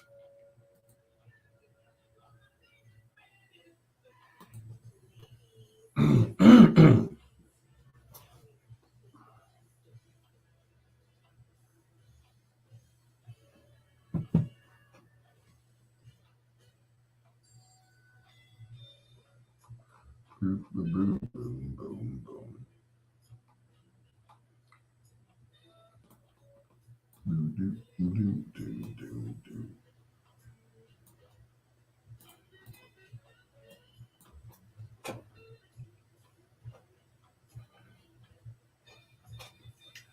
Where did everybody go? Mr. Redmond. Well, I know where Latanya went. She went back to work with her scrubs on. I should have asked her, could she get me some scrubs? You know, since I'm a doctor, I want to walk around, you know, portray that image. You know, give me a lab coat and stuff. You know, that'd be real cool, you know. Excuse me, doctor. Yes. Maybe they'll stop calling me DJ. It's like, oh, he is a doctor. Okay, yes. Yeah, cut out some of that DJ stuff. When Soul Train moved to LA, it exposed Black Chicago culture around the world. It sure did, because we had some of the most colorful dancers. Now, they had some pretty good dancers out in LA, you know. But how many people know that Jody Watley is from here in Chicago? So there you go. You know, we had some of the best dancers here in Chicago. You know, which is interesting. You know, all the great dancers are from right here in the city. You know, LA had a lot of good dancers as well. Of course, New York was, you know, famous for breakdancing.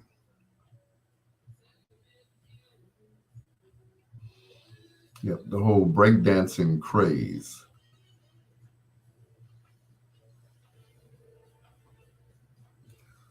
You know, and LA was famous for the pop locking. You know, you had the lockers, which included Shabba-Doo and of course Frederick Rerun Berry. You know, they were like amazed. That's how Rerun got on TV, because of his dancing. He never acted before in his life. So they put him on TV because he could, you know, he had never acted at all. Boom, doom, doom, doom, doom, doom. Johnny Guitar Watson, and Since I Met You, right here on Bedtime Stories. The show designed with the lovers in mind, where we put you to bed, but never to sleep, with the greatest love songs of all time. It's about 3 minutes away from foreplay. Daryl Owens wants to know who's the Asian woman that was on a dancer on Soul Train. That was Richard McGee's sister, Janice.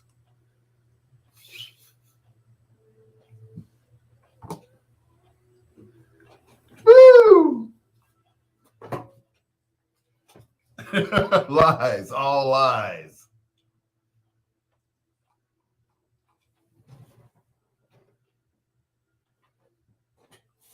Let me go burn down the house and put this foil in this microwave right quick.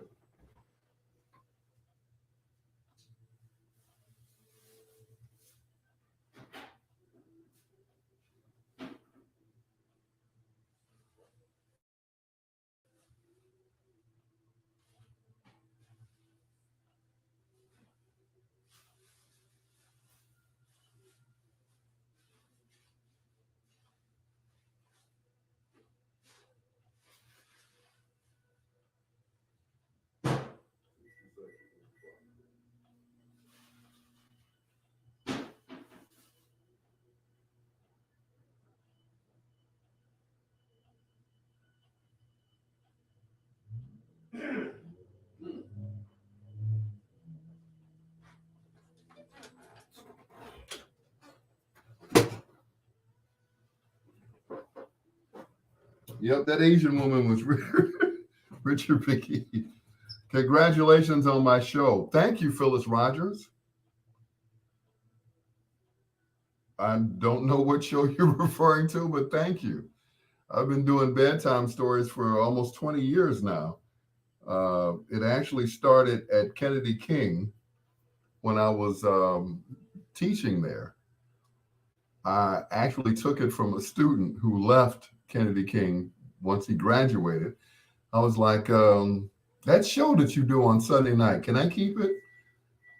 So from 9 to midnight on Sunday nights, I did what was called bedtime stories, having left GCI in the 2000s. But thank you, Phyllis. I appreciate that. The Vibrations and I Love Her, right here on Bedtime Stories with your peanut butter brother, Dr. Al Greer. Hello to Phyllis Rogers. She said, congratulations on your show. Well, thank you. It's um, been going on for over 20 years now. I took over bedtime stories from one of my students at Kennedy King College. When he left to go to another radio station, I asked him, could I keep the name and everything? So I had it all trademarked and everything else. So, but thank you, Phyllis. It's new to her, so we're not gonna tell anyone that I've been doing this since I left GCI. But thank you once again, Phyllis, for listening to Bedtime Stories. Brian Boone says, which one do you think had the better sound, Motown, Stax, or Philly back in the day? Now you're talking about, thank you, Phyllis. Please feel free to follow me. Thank you. I really appreciate that. Back to your question, Brian. Here's my answer in about 30 seconds.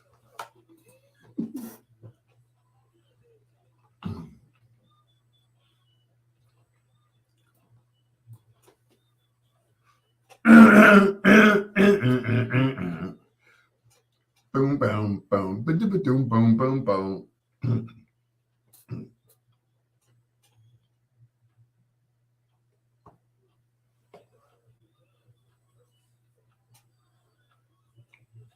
Grubhub, of course, is a proud sponsor of Bedtime Stories on WOSD Radio DB Chicago, WDLB Indianapolis in Chicago, and thebestmusicofyourlife.com. Also, WRLNradio.com. All of those stations all at once. I guess you could say I'm syndicated. Troy would, of course, disagree with you, but that's okay. Once again, thank you to Phyllis Rogers for checking me out. She says, very new to me, which is funny because a good friend of mine asked me about 2 or 3 months ago. He said, whoever took over from Wayne Field's show. I was like, excuse me?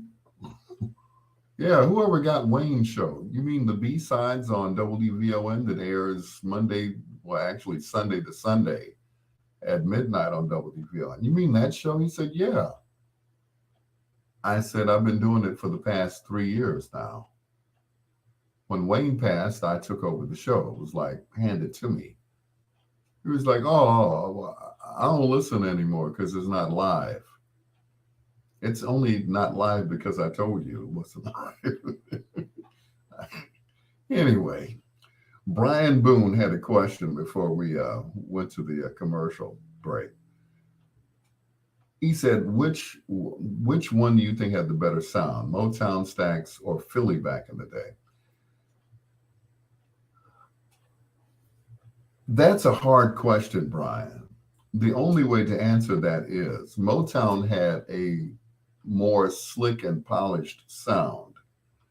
They had strings in the background. They had everything going on, one of the greatest rhythm sections of all time. Stax, of course, was more raw. They didn't rely on strings. They relied more on the Memphis horns as the background for, people like Rufus Thomas, Carla Thomas. You never heard any background singers on Otis Redding songs ever. The background were the horns, the Memphis horns, and that was it. And Philly, of course, combined the two of them.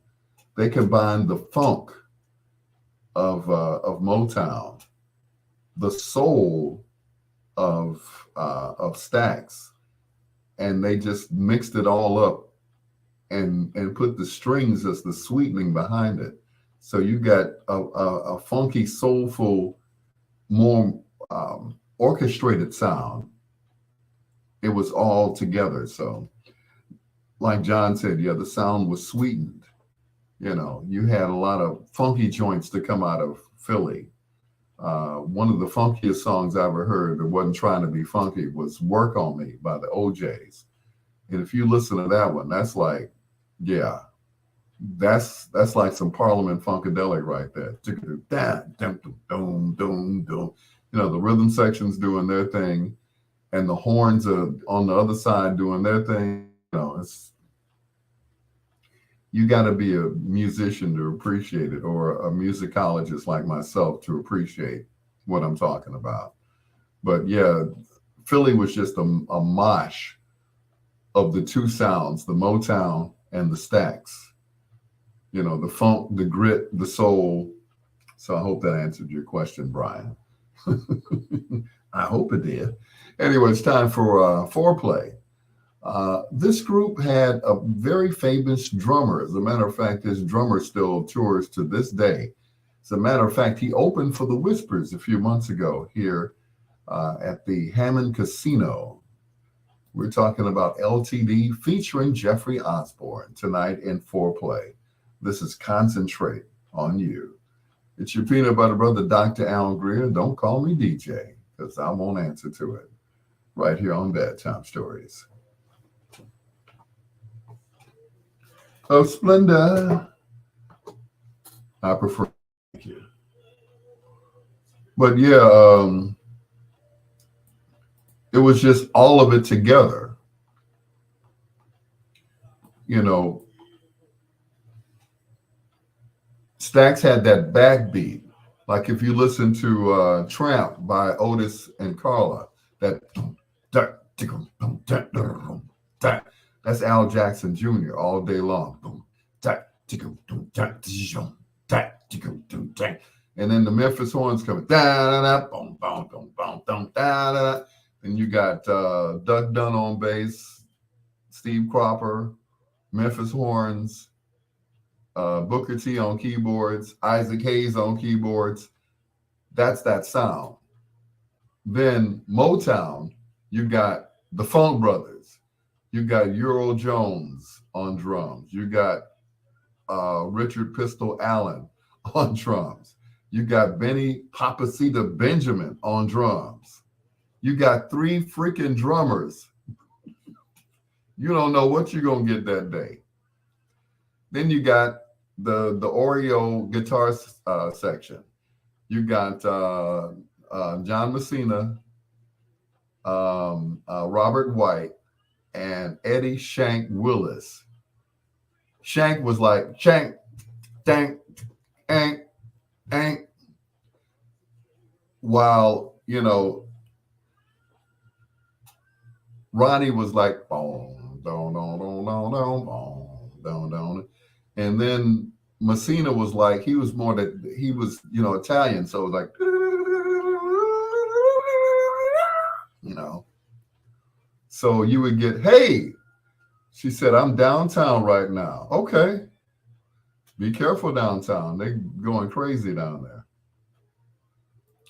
So, and then you had keyboards from, you know, you didn't know who you're going to get. What was his name? Johnny played keyboards. I can't remember Johnny's last name. Joe Hunter. And of course, Earl Van Dyke on the organ. If you listen to Shotgun, you look at the labels like, oh, Junior Walker and the All-Stars. Ain't none. That's Pistol on there. That's Pistol on there. That's Jameson. That's Shank. That's Shank. That's Motown. raw, stripped down, no strings. If you ever listen to Ain't Too Proud to Beg, originally they had strings behind it. But at the last minute, they decided they were going to take the strings out. I don't know if it was Barry or if it was Norman Whitfield. They're like, nah, it's funkier without strings. Strings just get in the way. So they stripped the string part out and they just threw it in there raw, like, threw the meat in the pot raw. Like, no, we ain't put no season on it today. Throw it in there raw. So, Johnny Griffin, yes. Johnny. Yep, Johnny Griffin, who was taught by Joe Hunter. He said, what are you guys doing? I'm used to, playing behind Sarah Vaughan and all that stuff. He said, just follow and just play the charts, and that's it. Then, I mean, James Jamerson, oh my God. Up until now, I always thought that those parts were written out. I thought they were playing them note by note until when I got into high school and they had the chord progressions. So you had to improvise. I'm like, oh, I thought it was written like doom, doom, doom, doom, doom, doom, doom, doom. It's like they throw the charts in front of you and you have to, like the key of E. You have to improvise and throw that stuff in. I thought James Jamerson was playing what they told him to play on the paper. He's making that stuff up. He's making it up.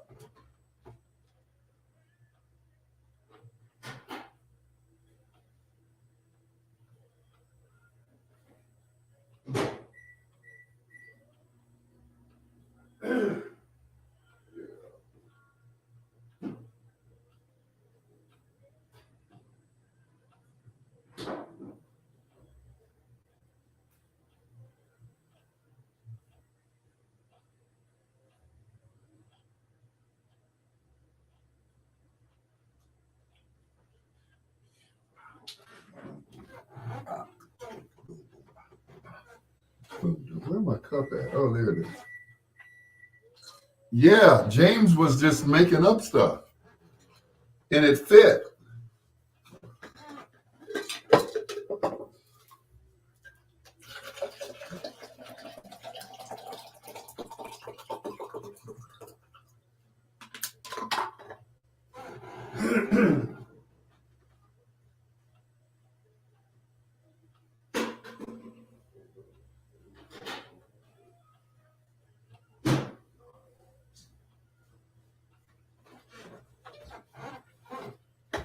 Perfect example, and John will back me up on this.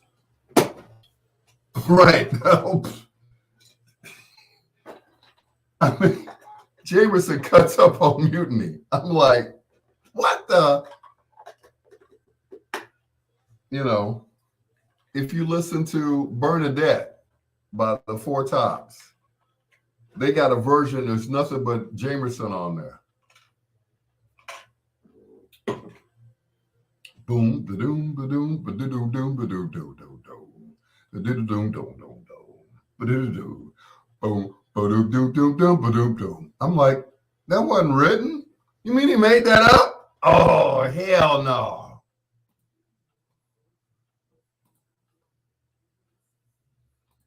You mean he made all of that up? I thought somebody wrote it.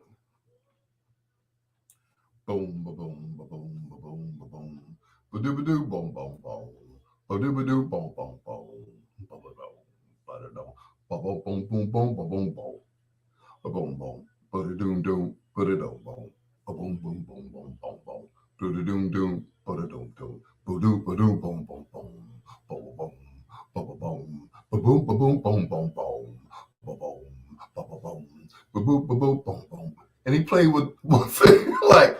Wait a minute. John,